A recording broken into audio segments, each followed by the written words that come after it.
اعوذ باللہ من الشیطان الرجیم بسم اللہ الرحمن الرحیم الحمدللہ رب العالمین والصلاة والسلام علی اشرف الانبیاء والمرسلین وعلی اہل بیتہ الطیبین الطاہرین المعصومین بسم اللہ الرحمن الرحیم رب اشرح لی صدری ویسر لی امری واحلل عقدۃ من لسانی یفقہوا قولی۔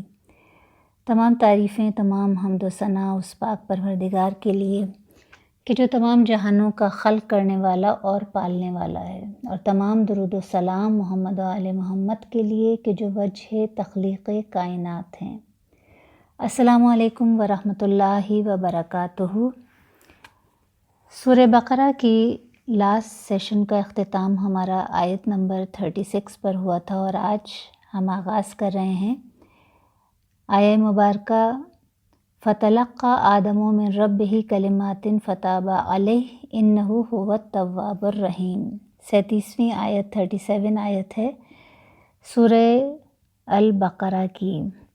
کہ پھر آدم نے اپنے رب سے چند کلمات سیکھ لیے۔ فَتَلَقَّى آدَمُ مِن رَبِّهِ كَلِمَاتٍ فَتَابَ عَلَيْهِ، تو اللہ نے آدم کی توبہ قبول کر لی۔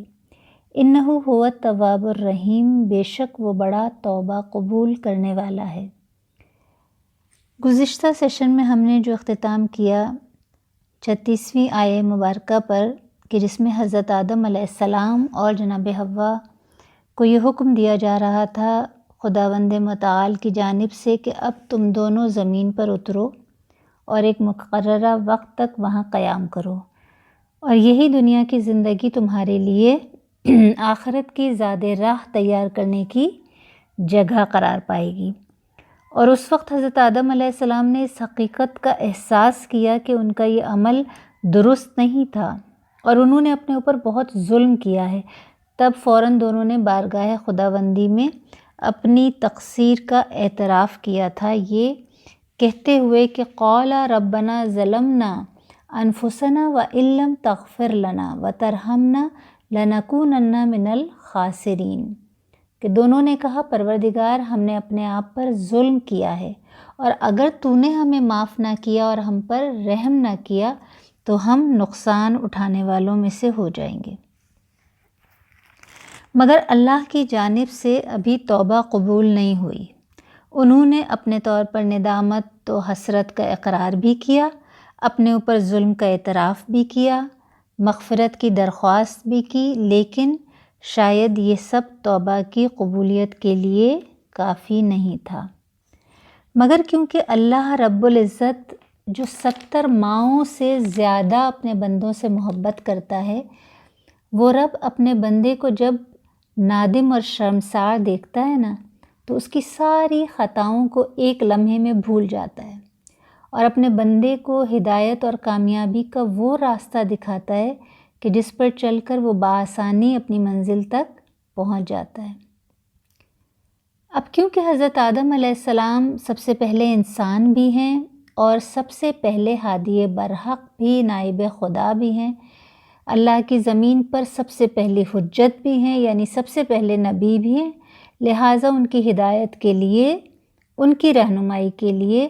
ان سے پہلے وہاں کوئی نبی موجود نہیں تھا، کوئی رہبر موجود نہیں تھا، لہٰذا ان کی ہدایت، ان کی رہنمائی، ان کی تعلیم و تربیت براہ راست اللہ رب العزت کے ذمہ تھی۔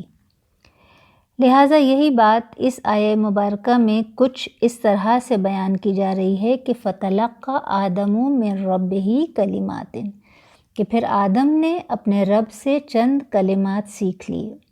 فَتَابَ عَلَيْهِ، تو اللہ نے ان کی توبہ قبول کر لی۔ اِنَّهُ هُوَ التَّوَّابُ الرَّحِيمُ، بے شک اللہ بڑا توبہ قبول کرنے والا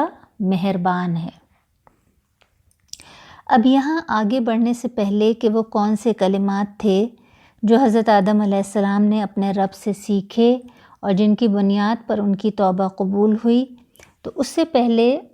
تھوڑی سی میں وضاحت توبہ یا استغفار کے حوالے سے کرتی چلوں، تاکہ ہم ادراک کر سکیں اس بات کا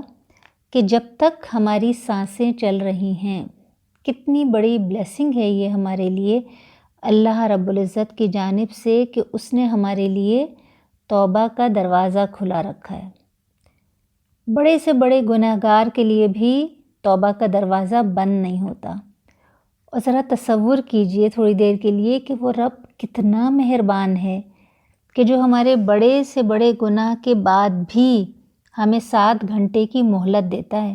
اور فرشتوں کو حکم دیتا ہے کہ 7 گھنٹے تک اس کے نامہ عمل میں اس کا گناہ درج بھی نہ کرنا، کہ شاید میرا بندہ نادم ہو جائے اور توبہ کر کے میری بارگاہ میں پلٹ آئے۔ لیکن جب بندہ پھر بھی توبہ نہیں کرتا اور گناہ نامہ عمل میں درج ہو جاتا ہے، تب بھی حالت نزع سے پہلے اسے مہلت دیتا ہے۔ حالت نزع وہ کہ جب ہماری آنکھوں کے سامنے سے پردے ہٹ جائیں گے تو اس وقت کی توبہ قبول نہیں ہوتی، تو اس سے پہلے اللہ مہلت دیتا ہے اپنے بندے کو کہ وہ توبہ کر کے اور دوبارہ اس گناہ کے نہ کرنے کا عہد کر کے اپنے رب کی طرف پلٹ آئے تو وہ معاف کر دے گا۔ مگر کتنی عجیب بات ہے نا کہ اللہ کی طرف سے اتنی بڑی اپارچونٹی کے بعد بھی انسان توبہ کر کے ہدایت کے راستے کی طرف کیوں نہیں پلٹنا چاہتا؟ کیا چیز اسے روکتی ہے؟ تو اس بات کو بھی سمجھنا ضروری ہے کہ انسان کیوں گناہوں کی دلدل میں پھنستا چلا جاتا ہے اور ہدایت کے راستے کی طرف نہیں آنا چاہتا۔ تو اس کا ریزن یہ ہے کہ قرآن و اہل بیت کی تعلیمات کے نتیجے میں ہمیں سمجھ میں آتا ہے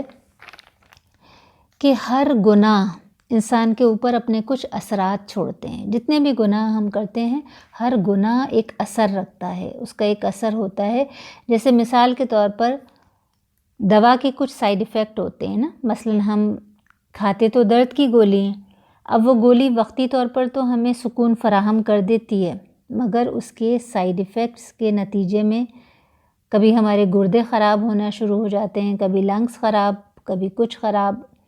اور اگر ہم مسلسل وہ پین کلر استعمال کرتے رہیں اور ہمیں محسوس بھی نہیں ہو رہا ہوتا، کبھی ہمیں پتہ بھی نہیں چل رہا ہوتا ہے کہ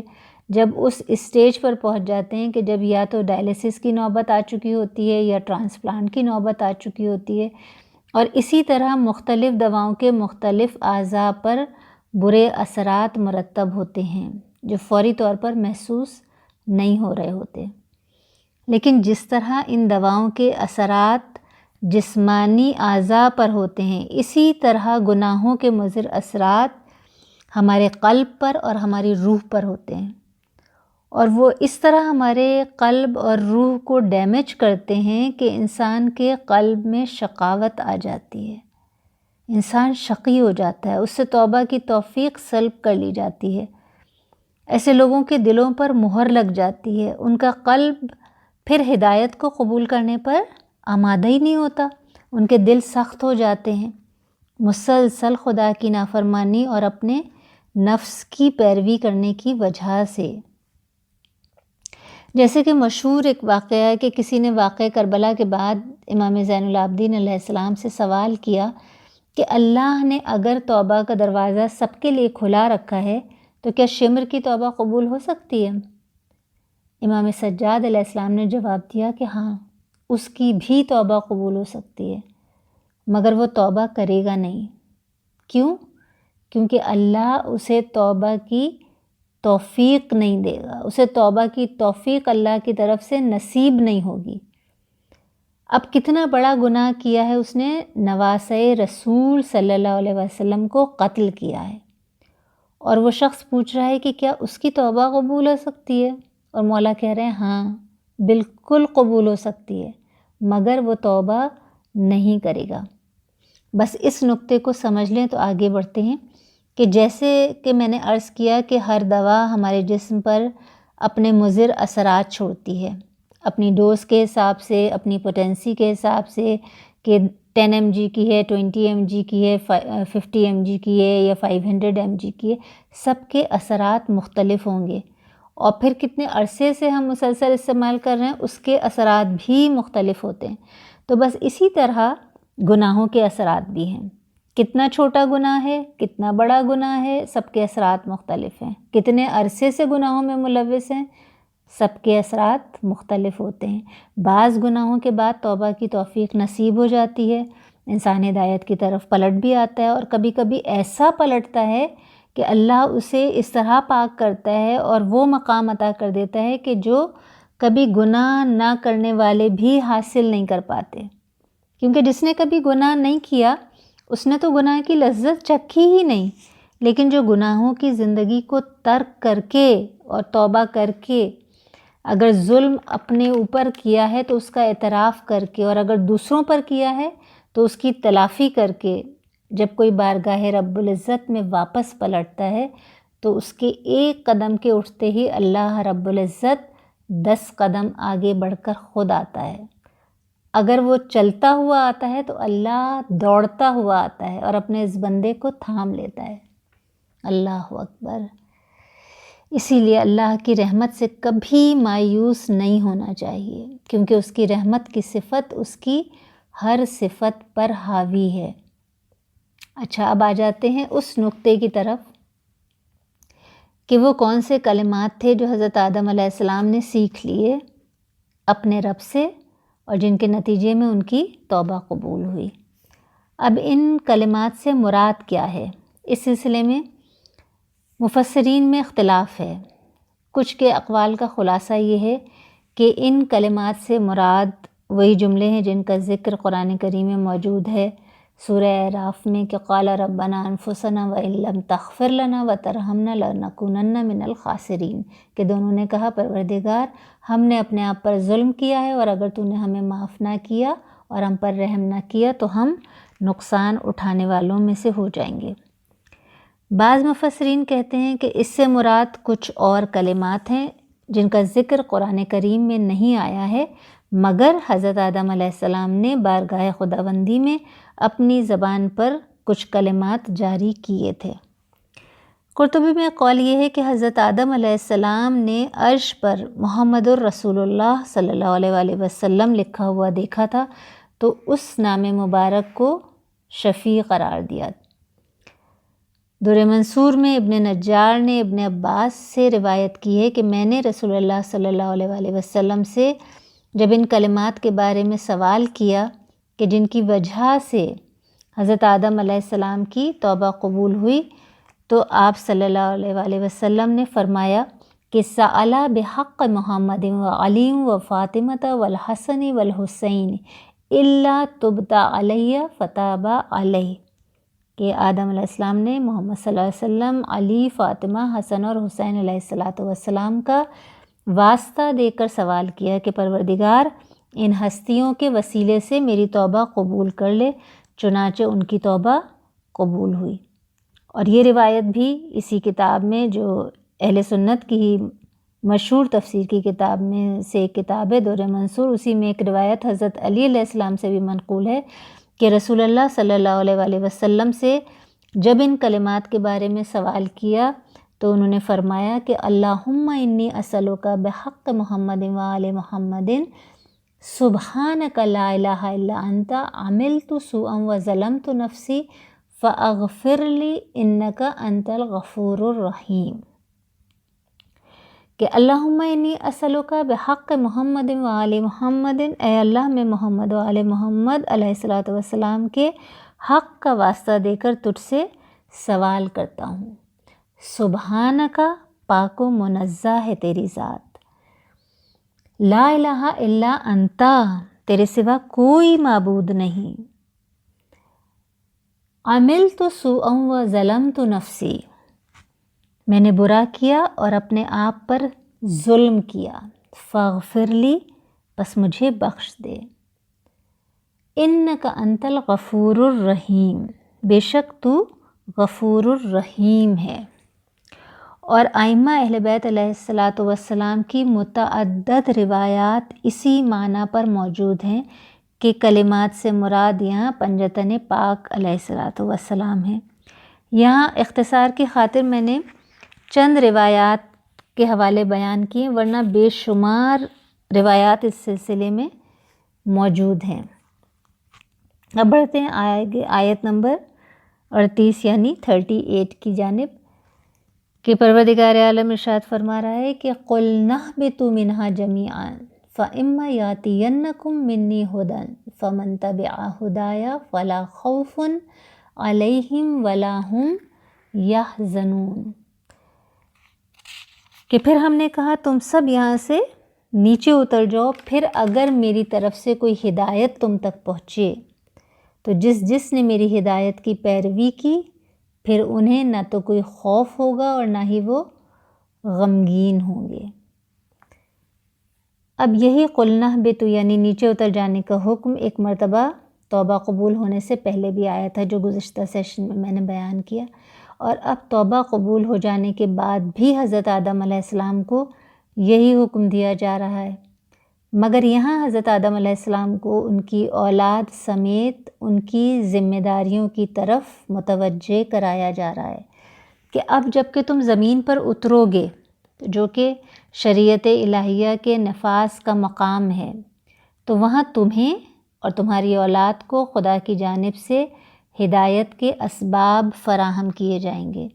جن میں انبیاء کا مبعوث کرنا، ان کے ساتھ ہدایت نامے یعنی صحیفے اور کتب الہی کا بھیجنا اور ایک مکمل نظام حیات دینا سر فہرست ہے۔ اب جو اس ہدایت کو قبول کرے گا اس کے لیے نہ کوئی ڈر اور خوف ہوگا نہ غم ہوگا۔ اب خوف کس چیز کا ہوتا ہے؟ مستقبل کا ہوتا ہے، یعنی آگے کیا ہوگا، ہم ڈر رہے ہوتے ہیں نا اپنے مستقبل سے۔ اور غم اور دکھ کس چیز کا ہوتا ہے؟ ماضی کا، یعنی جو گزر چکا ہے۔ تو اللہ کہہ رہا ہے کہ اسے نہ تو کسی گزرے ہوئے زمانے کا کوئی دکھ یا ملال ہوگا، یعنی نہ غم ہوگا، اور نہ ہی آنے والے زمانے کے لیے کوئی ڈر اور خوف ہوگا۔ یہ کن لوگوں کی بات ہو رہی ہے؟ ان لوگوں کی کہ جو شریعت کو فالو کرنے والے لوگ ہوں گے، شریعت الہیہ کو، جو اللہ کی طرف سے بھیجی ہوئی ہدایت کو قبول کرنے والے لوگ ہوں گے، انہیں اللہ ضمانت دے رہا ہے ان کے ماضی کی بھی اور مستقبل کی دونوں کی۔ مگر اس کے برعکس والذین کفروا وکذبوا بآیاتنا اولئک اصحاب النار ہم فیہا خالدون، جو لوگ کفر کریں اور ہماری آیات کو جھٹلائیں گے وہی دوزخ میں رہنے والے ہوں گے اور وہ اس میں ہمیشہ رہیں گے، ہم فیہا خالدون۔ اب یہاں پھر اسی بات کا اعادہ کرتی چلوں کہ جو سورہ بقرہ کی تفسیر کی بالکل ابتدا میں اس جگہ میں نے بیان کی تھی کہ جہاں کافرین کی صفات کا ذکر تھا، کہ قرآن کریم میں متعدد بار کافرین کا تذکرہ موجود ہے، مگر اللہ نے اتنی وضاحت کے ساتھ کافرین کی صفات بیان کی ہیں کہ اگر اب بھی ہم کافرین کا ذکر سن کر یہی سمجھیں کہ جب کافرین کا تذکرہ ہو رہا ہے قرآن کریم میں تو اس سے مراد صرف کفار مکہ ہیں، تو یہ بات محض شیطان کا دیا ہوا دھوکہ ہے، کیونکہ قرآن کی روح سے ہر وہ مسلمان بھی کافر ہے جو بظاہر لا الہ الا اللہ تو کہہ رہا ہے مگر اللہ اور اس کے رسول کی اطاعت سے انکار کر رہا ہے، یعنی اللہ کے وجود کو تو مان رہا ہے مگر حکم الہی کے سامنے تسلیم نہیں ہو رہا۔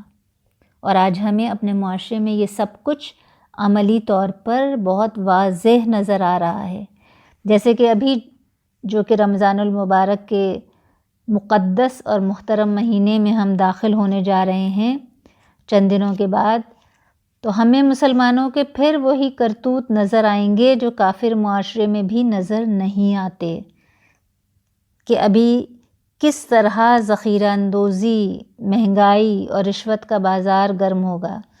بلکہ حقیقت تو یہ ہے کہ کافر ماہ رمضان کا احترام کرتے نظر آتے ہیں، اور یہ بات محض لفاظی نہیں ہے۔ میں نے لندن میں رہائش کے دوران یہ مشاہدہ کیا کہ ایک ہندو اسٹور پر جہاں پورا سال کھجور کا ایک پیکٹ 1 پاؤنڈ میں فروخت ہوتا تھا، مگر جیسے ہی رمضان شروع ہوئے تو انہوں نے 1 پاؤنڈ میں 3 کھجور کے پیکٹ فروخت کرنے شروع کر دیے، اور ہمارے یہاں چن چن کر ان اشیاء کی قیمتیں آسمان کو چھونے لگتی ہیں کہ جن کا استعمال ماہ رمضان میں بڑھ جاتا ہے، اور ان ظالمانہ رویوں کے ساتھ ہمارا رخ مسجدوں کی جانب ہوتا ہے، ساری رات تراویحوں میں کھڑے رہتے ہیں، سارا دن روزے سے ہوتے ہیں، اور برداشت کا لیول بھی یہ ہوتا ہے کہ ذرا سا مزاج کے خلاف بات ہو جائے تو غصہ عروج پر پہنچ جاتا ہے، اور ہم سب دیکھتے ہیں افطار کے وقت جب گھر پہنچنا ہو تو اتنی جلدی ہوتی ہے کہ کسی گاڑی کو راستہ دینا تو دور کی بات، ایمبولینس کو بھی راستہ دینے پر تیار نہیں ہوتے۔ تو یہاں رک کر تھوڑا سا سوچنا ہے کہ یہ سب کچھ اسلام کے مزاج کے خلاف ہے۔ اگر ہم واقعی مسلمان ہونے کا دعویٰ کرتے ہیں اور چاہتے ہیں کہ ہمارا شمار کافرین میں نہ ہو تو ہماری گفتار، ہمارے کردار، ہمارے اٹھنے بیٹھنے، چلنے پھرنے، ایک ایک رویے سے یہ ثابت ہونا چاہیے کہ ہم شریعت الہیہ کو فالو کرنے والے ہیں، ہم قرآن کریم اور محمد و آل محمد علیہ الصلاۃ والسلام کی تعلیمات کو فالو کرنے والے ہیں۔ تو بس بار الہ پاک پروردگار تیری بارگاہ میں دعا گو ہیں کہ ہمیں قرآن کریم کو پڑھنے، سمجھنے اور اس پر اخلاص نیت کے ساتھ عمل کرنے کی توفیق عطا فرما۔ وآخر دعوانا ان الحمد للہ رب العالمین۔ ربنا تقبل منا انک انت السمیع العلیم۔ اللہم صلی علی محمد وآل محمد وعجل فرجہم۔